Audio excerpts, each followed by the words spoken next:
You had to explain it to me. Explain it in a really quick way for all of us. Yeah. So the basis of white label is essentially our stock, our efforts, our work, our website, our development, all that stuff, but under your branding. Yeah. That's the nuts and bolts of it. So as a sourcing agent, most sourcing agents are not very professionalized. They might not have a website, and most of them very, very rarely have more than a couple of properties to sell at any one given time. So for them to be able to have a website under their branding, their logo, their color scheme, on their domain, connected to their website, that has all of our listings, all of our stock, but it looks like it's theirs, gives them an entirely different professionalism within the industry. But more importantly, it enables a lot of their clients that might not want the one or two properties they have to see a much wider variety of off-market investment properties that they may be much more interested in.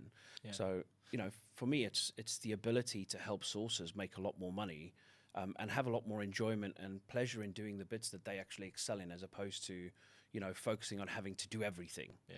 Well, I think that's what the difference is between franchising and the white label, is that franchising, we're not saying you got to do it our way, here it is. We're giving them the tools to be able to put their own branding on it, and they're not losing any of their clients. All we're doing is giving them the ability to do better by those clients and actually do everything else and professionalize it.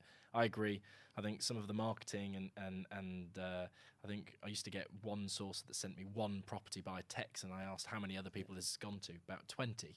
But the way that the website now works is they can get these out to thousands of people in an instant. And I think that's where the technology really helps the white labels, where they would have had to pay thousands of pounds and so much research to get that, which is what we're offering up in essence for free, to say, come and partner with us. Yeah, and I mean, if you look at it, how many sourcing agents out there offer more than 2 or 3 deals at the same time?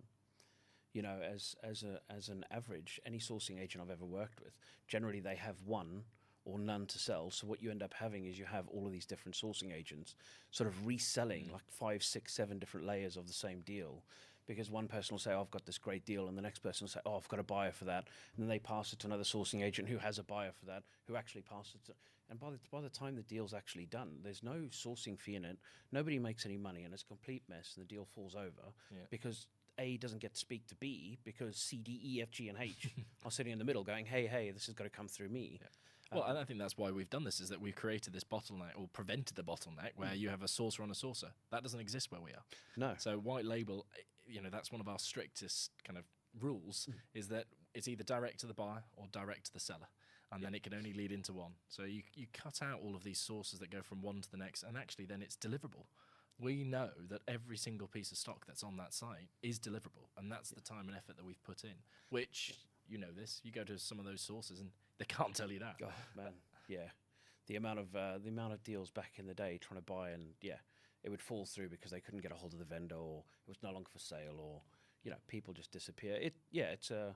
I love what we're doing. I think genuinely, I think it's revolutionizing the entire investment property industry, and sort of as it grows and develops, I think this is the only way investment properties are going to be bought and sold. Yeah. Well, I agree. I think what we've always tried to do is we built our own brands beforehand, and what we found out was trying to get investors to buy into that. The actual purchase of that lead was so great that you'd end up having to spend thousands of pounds just to win leads. But actually what sources don't realise that they're really, really good at is that they're able to win over those clients